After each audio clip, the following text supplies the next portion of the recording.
broadcast from the beach at sunset, and I wanted to come to you with my semi-heavy heart and encourage you to turn toward your sorrow and face it, and also to have the difficult conversations globally, and at least in the United States, the conversations we need to be having around the injustices that continue to occur. These injustices have happened for a long, long time around the world, and they are being brought to the surface right now in a way that is so painful and so tragic and so sad for so many. And I encourage you to say something, that children are being put in cages, or black churches continue to be burned for generations, and that it is not okay.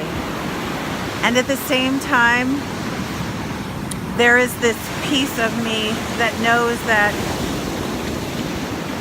in a radical form of resistance, I can continue to love, and I can refuse to dehumanize the people who are acting out of fear and ignorance.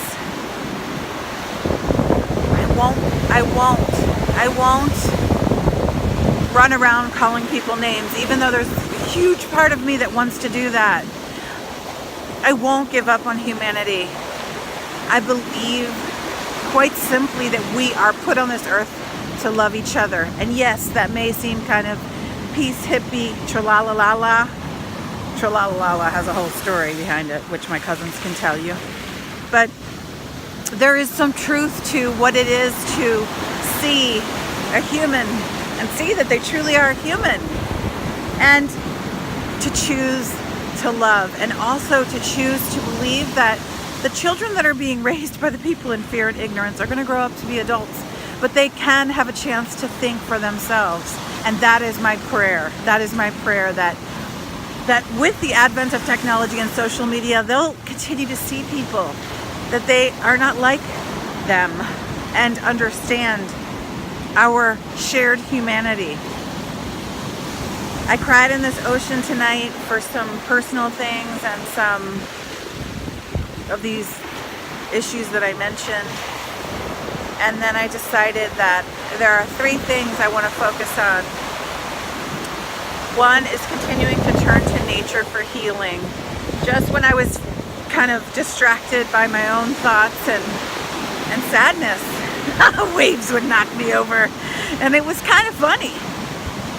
When I was driving home from the doctor's, I saw a little tiny, weirdly yellowy, orangey car, and the license plate was jaundice. Like they have a sense of humor about the color of their tiny car. I saw people on horseback riding across the bridge, across the freeway. And I know what an enormous privilege it is to be able to come and connect with the ocean, and to put my own salty tears into this big, big, giant, magnificent body of water. So, turning to nature. The other thing that I want to urge you to do is turn to our elders. I have the privilege of working with people who are older and much more wise, with lots more experience in life than I have. Turn to your elders, learn from them. And then the third piece is take a risk on love.